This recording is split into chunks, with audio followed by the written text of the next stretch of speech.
तुलसीदास जी ने कहा है, बड़े भाग्य मानुष तन पावा है, कि बड़े भाग्य है उसके जो मनुष्य का तन जिसे मिला है या पाया है। पर मनुष्य का तन मिला कैसे है?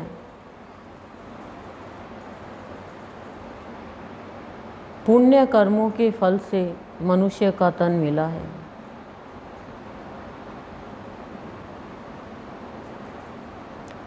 लेकिन बड़े भाग्योदय हो जाते हैं उस प्राणी के जो भावयोगी संत से योग कर लेता है।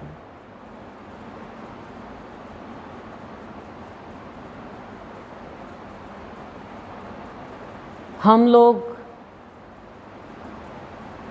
स्थूल में तो बहुत योग करना चाहते हैं,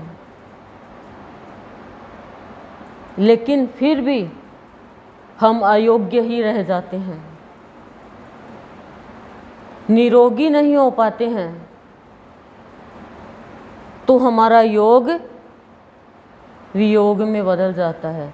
हम पूजा करते हैं, धर्म उपासना करते हैं, दान पुण्य भी करते हैं, कर्म कांड भी बहुत करते हैं,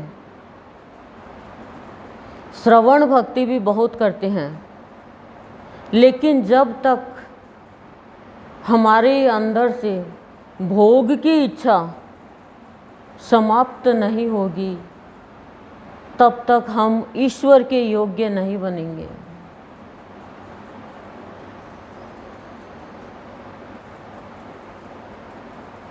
हम लोग जैसे घर में काम करते हैं, खूब अच्छे से हमने झाड़ू लगा दी, लेकिन जब तक पोछा नहीं लगाएंगे तब तक सफाई नहीं आएगी। खाना बनाने की सारी तैयारी कर ली, सब्जी काट ली, मसालदान रख लिया, छौंक चढ़ा दिया, आटा छान के रख लिया, लेकिन पानी नहीं है तो कुछ भी नहीं बन पाएगा। उसी तरह से हम बहुत भक्ति करते हैं, भगवान की बातें सुनते भी हैं, समझते भी हैं, लेकिन उस रास्ते को नहीं अपना पा रहे हैं। ऐसा थोड़ी है हम इस युग में ही साधना कर रहे हैं क्या?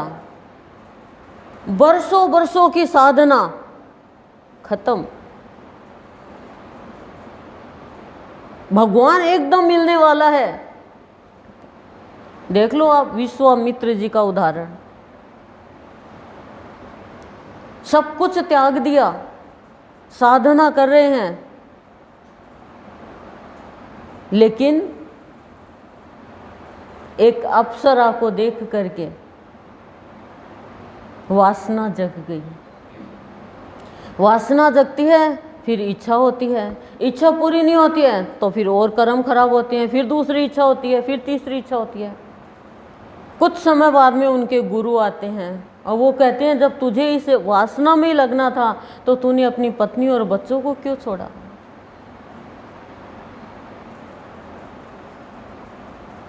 तो हम भक्ति भाव श्रद्धा विश्वास बहुत रखते हैं, लेकिन हमारे अंदर की छोटी छोटी इच्छाएं हमें हमारी अच्छाई को प्रकट नहीं होने देती है। एक इच्छा पूरी होती है, दूसरी हो जाती है, दूसरी होती है, तीसरी हो जाती है। नाम की इच्छा, काम की इच्छा, पाने की इच्छा, इच्छा पूरी नहीं होती है, क्रोध आता है। क्रोध आता है तो क्रोध में तो प्राणी एक असुर के जैसे कार्य करता है। इच्छा नहीं तो रावण को बर्बाद किया, इच्छा नहीं कंस को बर्बाद किया, इच्छा नहीं हिरण्यकश्यपु को बर्बाद किया कि मैं सबको खत्म करके बस मेरा एक छत्र राज्य हो। ज्ञान भी भाग गया एक इच्छा के कारण, और भोग की इच्छा वो भी। जब भोग भोगने की इच्छा हो जाती है, वासना हो जाती है, तो प्राणी आध्यात्मिक रास्ते पे आगे नहीं बढ़ सकता, क्यों? क्योंकि उसे नींद सताएगी, उसे भूख सताएगी, उसे गर्मी सताएगी, उसे सर्दी सताएगी, उसे रोग सताएंगे। यही तो रोग है।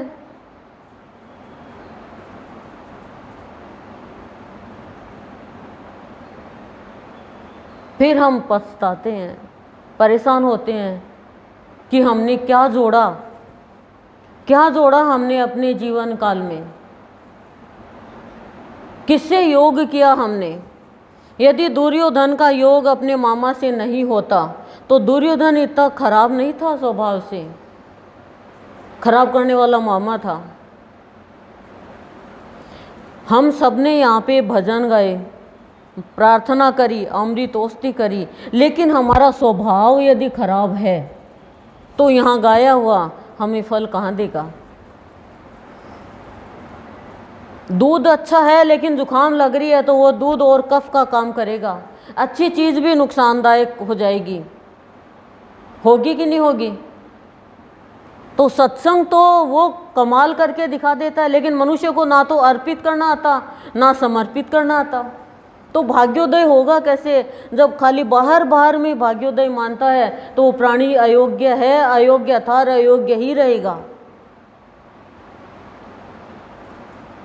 वो अपनी योग्यता को कभी भगवान के सम्मुख प्रकट कर ही नहीं सकेगा।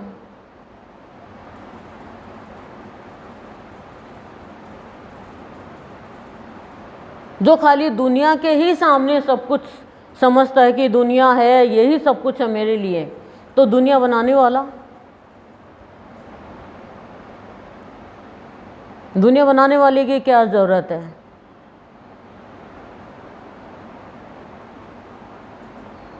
कभी तो भगवान को धन्यवाद दो कि उसने हमारे लिए कितनी व्यवस्था करी है।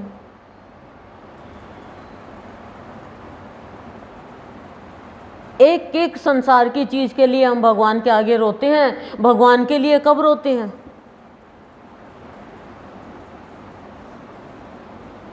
कब रोते हैं भगवान के लिए?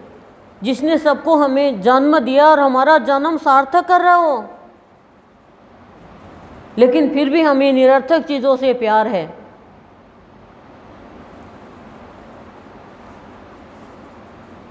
तो कैसे फिर मिलेगा वो, कैसे जीवन सार्थक होगा? जब तक हमें संत के ज्ञान की वास्तविक रूप में प्राप्ति नहीं होती है, तब तक हमारा मन जाएगा, तब तक हम कभी खुशी में जाएंगे, कभी विषाद में जाएंगे, तब तक अनुकूल में खुश हो जाएंगे, प्रतिकूल में दुखी हो जाएंगे, तब तक शिक्षा की बातों से परेशान हो जाएंगे, और जब गुरु का ज्ञान मिलेगा वही बात हमें अच्छी लगने लगेगी।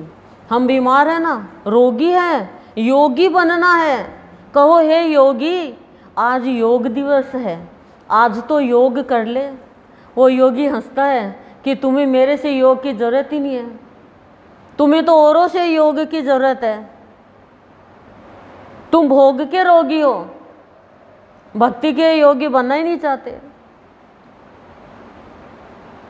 बस इतनी देर ही तुम्हें योग चाहिए, जितनी देर खाना है, पेट भर गया, बस अब शाम को बात, शाम को भर गया, अब सुबह बात। खराब खाना बना, कहीं और से मंगा लो। लेकिन सत्संग में ऐसा नहीं है कि सत्संग में जो मिल गया फिर कहीं और भटकना पड़े, हमें और कहीं जाना पड़े, हमें और कहीं से लेना पड़े। ये सत्संग तो सब कुछ सिखाता है। आप अनुभव करो सूक्ष्म रूप से कि जब हम गुरुदेव की शरण में आए तो शास्त्रों का ज्ञान भी करा रहे हैं। गुरु की यही तो विशेषता है, एक शास्त्र से भी अनभिज्ञ नहीं रहने देते हैं। और वो शस्त्र देते हैं हमें जिससे हम विकारों को मार सकें, क्रोध को मार सकें।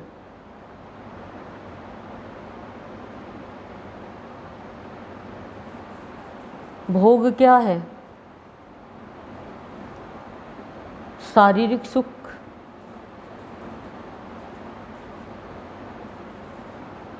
अभी लाइट चली जाए, कूलर बंद हो जाए, एसी बंद हो जाए, हमारी हालत ख़राब हो जाए। पहले एसी कूलर थे क्या? मोबाइल थे क्या? तो ऐसे गुरुदेव हमें समझाते हैं, जितना इस शरीर को भोग में दोगे उतने ही रोग लगते जाएंगे। भव का भोग और बार बार भव का रोग।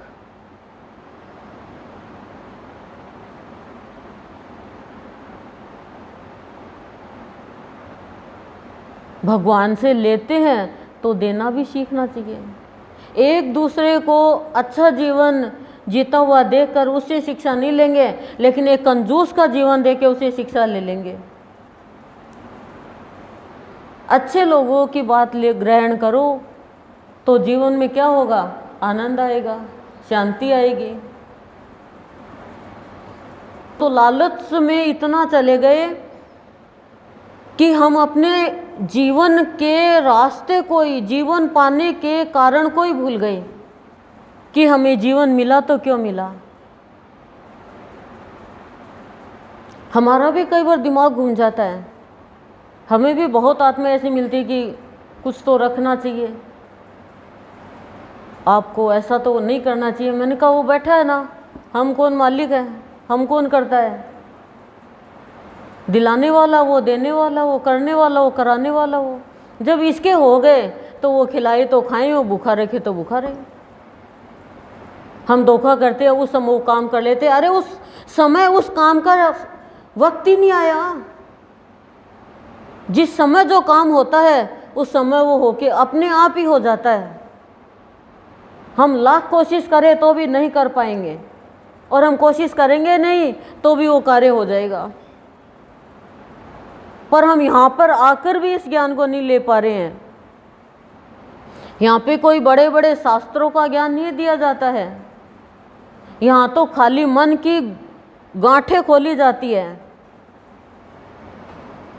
जो गांठ हो जाती है ना, अंदर में कैंसर की गांठ होती है, और वो फिर गांठ की जड़ें फैल जाती है उसकी। तो ये जो हमारे अंदर में विकारों की गांठें हो रही है, इनको गुरु खोलता है। पर गुरु के रिश्ते से हमें पहचान होनी चाहिए, हमें अर्पित क्या करना है इसका पता होना चाहिए। मेरे मन में एक दो दिन से प्रश्न उठता है कि गुरुदेव ने कहा खून तो दूर, तुम तो नाखून भी नहीं देना चाहते। संत मणि में भी एक लाइन, मैंने कहा नाखून देने में क्या जोर आता है, काट के दे देंगे, डस्टबिन में तो डालते हैं। लेकिन गुरुदेव का कहने का तात्पर्य क्या है कि तुम निरर्थक चीज़ों, काम, क्रोध, मोह, मद, लोभ, मात्सर्य, वो भी मुझे नहीं देते, वो भी तुम चिपका के रखते हो। आते हो तो देते हो, बाहर जाके वापस करना ही पड़ता है, ऐसे थोड़ी चुपचाप बैठे रहें।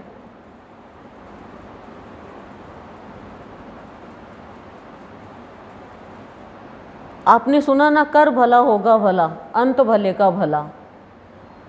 लेकिन हमने अपनाया क्या है? बुरा करते वक्त हम सोचते नहीं है, तो इसका मतलब हम बोलते हैं खाली। यदि हम किसी का भला कर देंगे तो हमारा बुरा कभी नहीं होगा, और बुरा करके भला चाहेंगे वो बुरा भला नहीं होगा। इस बात का आप ध्यान रखो। हमें गुस्सा आता है, इसका मतलब ये है कि अभी हमारे ऊपर हमारे गुरु की कृपा पूर्ण रूपेण नहीं हुई है।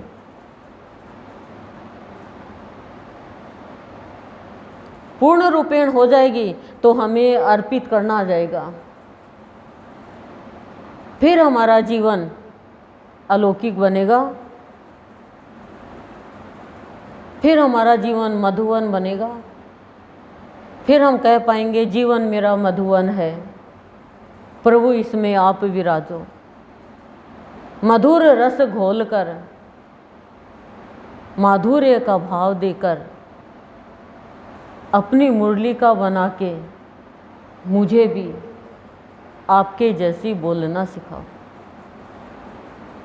प्रार्थना कर पाएंगे, जैसे बच्चे प्रार्थना करते हैं, हम घर के लिए प्रार्थना करते हैं, कोई भी काम होता है तो जो हमें मिल रहा है वो तो हमारा प्रारब्ध है, लेकिन ये मिलना क्या मिलना है? ये तो दुख सुख के झूले में झूलना है खाली।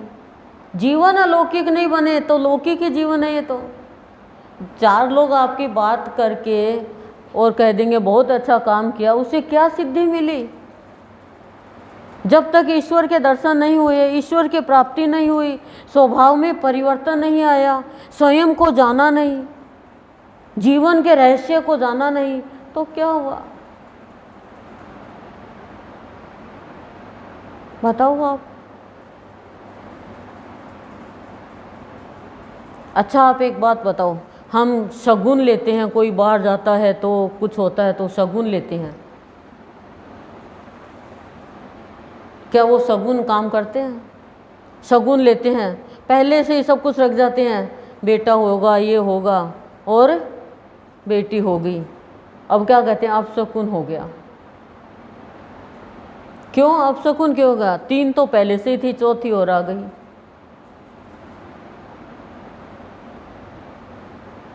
ये अपशकुन थोड़ी है, ये बच्चे तो कर्म का फल है सारा। लेकिन सत्संग में आके मैंने जो अनुभव किया वो मैं आपको शगुन बता रही हूँ। यदि आपको वो शगुन भाएगा तो जीवन अच्छा हो जाएगा। सबसे बड़ा शगुन है मन का शकुन। मन ही विचलित है तो क्या करेगा शगुन?